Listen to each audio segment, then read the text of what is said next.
Assalamualaikum warahmatullahi wabarakatuh. Kembali lagi di channel Klub Belajar. Di sini kita masih dengan playlist atau segmennya belajar mandiri untuk lulus Sekdin dalam 3 bulan tanpa les. Dan ini adalah hari ketiga kita akan membahas soal-soal tentang Negara Kesatuan Republik Indonesia. Nah, untuk teman-teman yang belum subscribe, jangan lupa subscribe channelnya kita, Klub Belajar, supaya nanti kami lebih semangat untuk mengupload video-video seterusnya atau selanjutnya. Dan nanti juga teman-teman akan mendapatkan notifikasi ketika kita mengupload video-video selanjutnya. Oke, langsung aja kita masuk ke soalan pertama. Cikal bakal negara Indonesia adalah kerajaan A. Mataram Hindu, B. Tarumanegara, C. Majapahit, D. Singosari, atau E. Sriwijaya. 5 detik dari sekarang.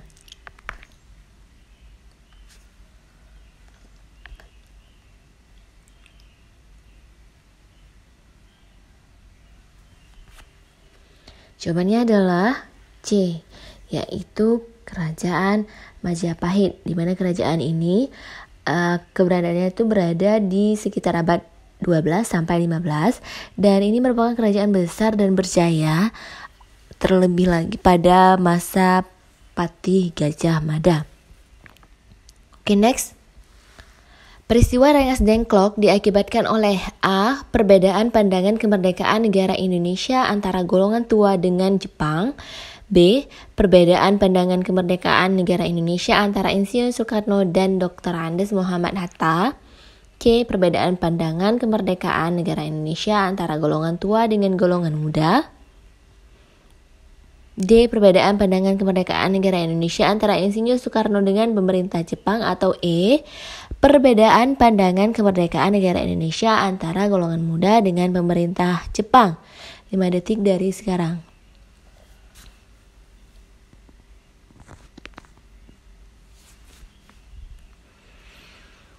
Jawabannya adalah yang C, yaitu perbedaan pandangan kemerdekaan antara golongan tua dengan golongan muda, di mana golongan muda mau atau ingin kemerdekaannya itu segera diserukan, sedangkan golongan tua ingin membahasnya terlebih dahulu pada tanggal 18 Agustus 1945, sehingga terjadinya peristiwa Rengas Dengklok ini ditandai dengan adanya penculikan Presiden Soekarno oleh golongan muda. Oke, next. Salah satu keputusan perundingan Roem-Royen adalah A.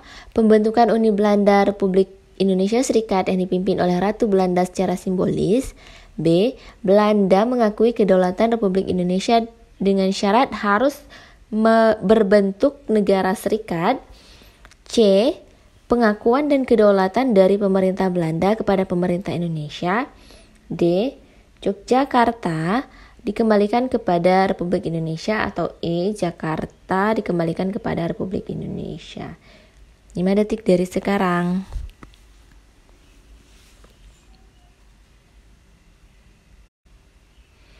Jawabannya adalah yang D.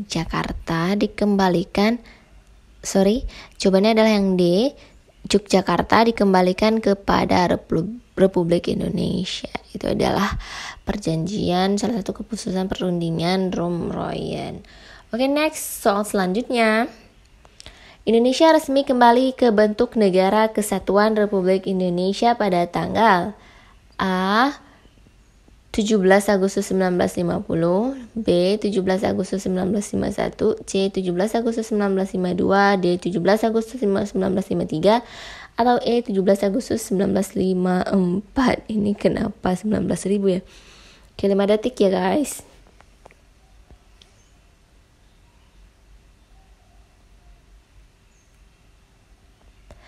Oke, jawabannya adalah yang A, yaitu 17 Agustus 1950. Karena pada 1949 negara Indonesia itu berbentuk Negara Republik Indonesia Serikat ya teman-teman. Nanti teman-teman baca lagi sejarah tentang bentuk negara kita. Oke, next. Alasan dilakukannya agresi militer 1 oleh Belanda adalah A. Membentuk negara serikat, B. Menghancurkan negara Republik Indonesia, C. Ingin mengembalikan kekuasaan di Indonesia lagi, D. Melindungi tentara sekutu yang ada di Indonesia. Atau E. Meningkatkan ekonomi Belanda melalui Indonesia. 5 detik.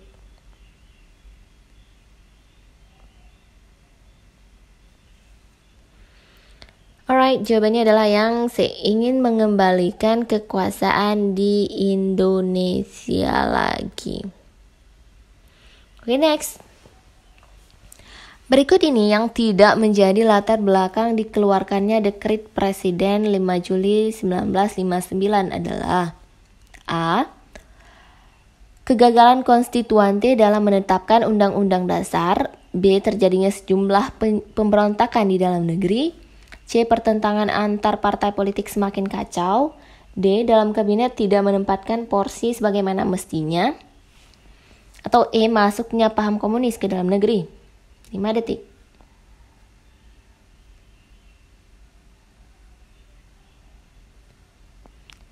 Oke, jawabannya adalah yang E. Masuknya paham komunis ke dalam negeri. Jadi pilihan A sampai D itu adalah merupakan latar belakang dikeluarkannya Dekret Presiden 5 Juli 1959. Alright, next. Super Semar dikeluarkan dengan tujuan A. Melaksanakan Orde Baru. B. Melaksanakan pembangunan nasional. C. Memulihkan stabilitas keamanan nasional. D. Mengatasi krisis keuangan yang berkepanjangan. Atau E. Memulihkan kedudukan MPR sebagai lembaga tertinggi.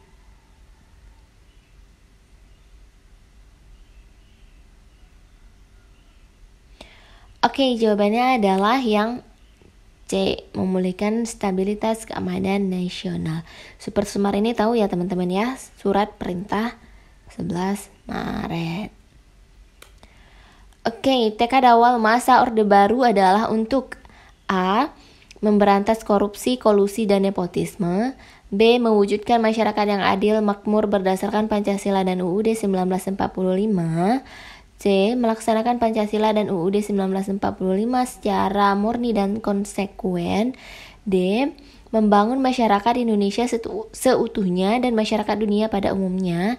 Atau E. Membangun masyarakat Indonesia. 5 detik dari sekarang.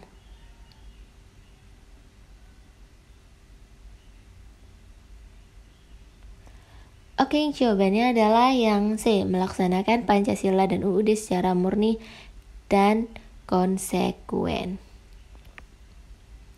Oke, next. Tujuan dari reformasi adalah di bawah ini kecuali A. Amandemen UUD 1945. B. Reformasi politik bertujuan tercapainya demokratisasi. C. Reformasi sosial bertujuan terwujudnya integrasi bangsa Indonesia. D. Reformasi ekonomi bertujuan meningkatkan tercapainya masyarakat. Atau E. Reformasi hukum bertujuan tercapainya keadilan bagi seluruh rakyat Indonesia. 5 detik dari sekarang.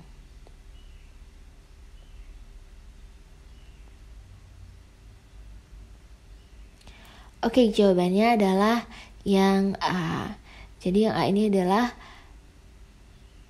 the only jawaban yang bukan merupakan tujuan dari reformasi ya teman-teman. Oke, hari ini aku mau quote dari David Perel, dimana he said that dunia baik kepada orang-orang muda yang bersemangat dan ingin tahu.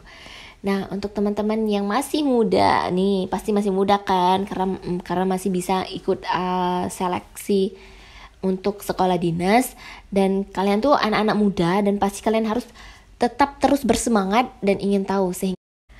Oke, thank you. See you on our next video. Bye bye.